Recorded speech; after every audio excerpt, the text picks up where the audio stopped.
Let's talk about PR stunts, the kind that make people talk, click, share, and most importantly, buy. Because if Spencer Pratt and Heidi Montag are currently trending because of their AMA's PR stunt, then there is a lesson there for small business owners too.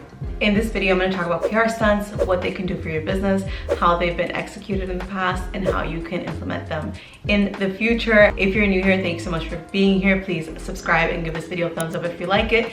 And if you're not new here, if you've been around for a while, thank you so much for hanging out and continuing to subscribe to my channel. I know I've been a little bit MIA, but I am back in action now and I'm excited to talk to you about PR stunts.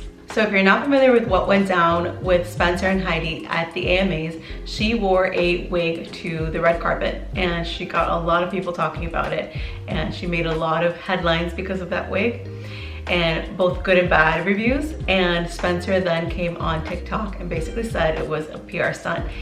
This year at the AMAs, Heidi Montag wore a wig that everybody was talking about, got a lot of media coverage and attention, and then Spencer came out on TikTok saying thank you so much for giving Heidi attention. Want us to get new wigs for Heidi in the future? Please pre-order Heidiwood right now. Thought it was a really great PR stunt. There is a lesson here for small business owners. We see this all the time when brands want attention. They come up with creative ways to get it, like when Duolingo killed off their owl, or when the Brookfield Zoo let people name a cockroach after their ex for Valentine's Day.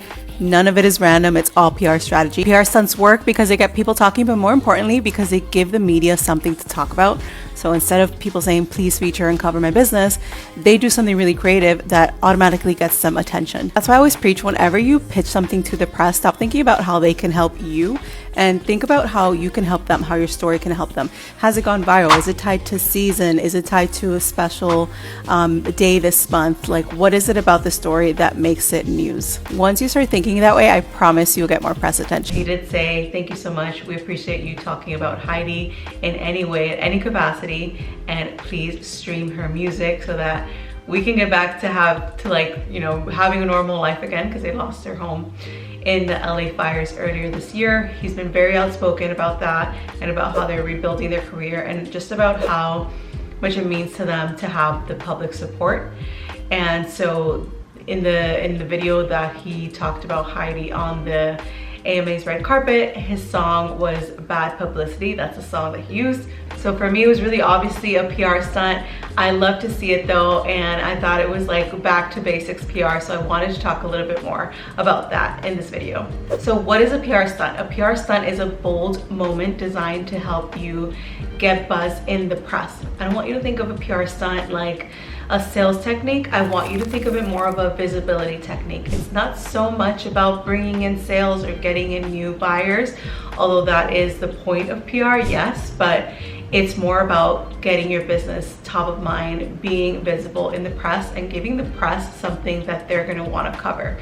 So if your PR moment just happens to be a viral social video and that goes viral for your brand, that is something that press wants to cover, because press really loves to cover viral TikTok moments, viral moments, anything that's trending. So when I think about PR stunts, I don't only think of Heidi and Spencer. There's also that time that Duolingo killed off their bird, and it worked so well. There were headlines everywhere. It was all over social media, and of course it got people to click on the app again and to open the app again and to go back to learning their language lessons, which is the whole point of it all, really. But it was also very smart in terms of brand alignment. Like, their whole brand presence on social media is just very fun, very quirky, not taking themselves too seriously. So them saying like we've killed off our owl was very on brand for them too. So that's a lesson in how you can make things on brand and not steer too far away from your brand, but also make it fun and interesting for the public. Another really fun PR stunt that I love to see is when the Brookfield Zoo let their guests name a cockroach after their ex during Valentine's Day, which I thought was just so fun and like quirky. When I think about this PR stunt, I don't necessarily think that people are gonna like be in line to like name a cockroach after their ex, although that could possibly happen too. But I think like, okay, they did this, they want to be top of mind, especially to local press and to their local audiences. They want to be like the top of mind zoo and attraction in the city that people want to go to. Like, when you think of a zoo and when your family's like, let's go to the zoo this weekend, like, oh yeah, I remember Brookfield Zoo like did this really funny thing on Valentine's Day, like, let's go check it out, we've never been, right? So that is more of like, that's what you want to think about when you think of a PR stunt, and that really, like, that visibility and that being top of mind for people when they think about where they want to spend their money or when they want to have fun with their family. That's really what you're trying to do with those kind of PR stunts. And of course, if you have like a really fun Valentine's Day offer that is a low lift for your marketing team, like, I'm sure that was a low lift for them. They just had cockroaches. They probably made like, you know, like a fun like website page or a fun landing page, a fun little offer that included naming, I should have really looked this up before this video, but I'm sure that it was like a fun offer, like name the cockroach and also get to see, you know, get something else, and then for all of this you get this, for this price you get this offer. So I'm sure that for them it was a low lift, but it was very creative, so it got them a lot of press, and I've seen a lot of different zoos replicate this in the past. So that's another really fun press stunt. And in my own experience with my clients, I want to talk about 2 press stunts, or 2 sort of like social media storytelling that have gotten us great results in terms of press coverage. The first one is, speaking of zoos and animals, is I've said this story before, I don't know if I've said it in this channel, but I talked about when I was first starting in PR, I was working for a zoo, and that one of the animal trainers was telling me that they had a bilingual pig. So, and I was like, what, a bilingual pig? Like, what is that? And she's like, well, the pig takes commands in English and in Spanish, which was so fitting because we live in Miami. And so I said, that's a good story. So I pitched it to a TV station locally, and they came and covered. Of course, they loved the story. It was so visual for them too. And then the story went viral in TV stations nationwide. So it was a viral story in TV. It got a lot of press attention. That was many, many years ago. And still, like, years later, she told me, the animal trainer told me, that people would come asking to see the bilingual pig. So it was such a success, not even for that moment, but throughout like the years, and in terms of like how people recognized the park and what people associated the park with. A more recent story with a client I coach in my Press Era program is that her brand is based on like service and giving back, and she travels a lot. Her family, her husband is a former diplomat, so is she. So they've always traveled a lot. I think they've traveled to like over 100 countries, like as a couple. And when they travel, they have 2 kids, and when they travel, they have their kids give the flight crew little gifts and little notes, like just appreciating them and like thanking them. And they have pictures of that. So I was like, oh, this is a really good story, and it does tie back to your brand. So why don't we try posting this on TikTok? I told her exactly what to post, how to post it, what to say, and it performed really, really well for her.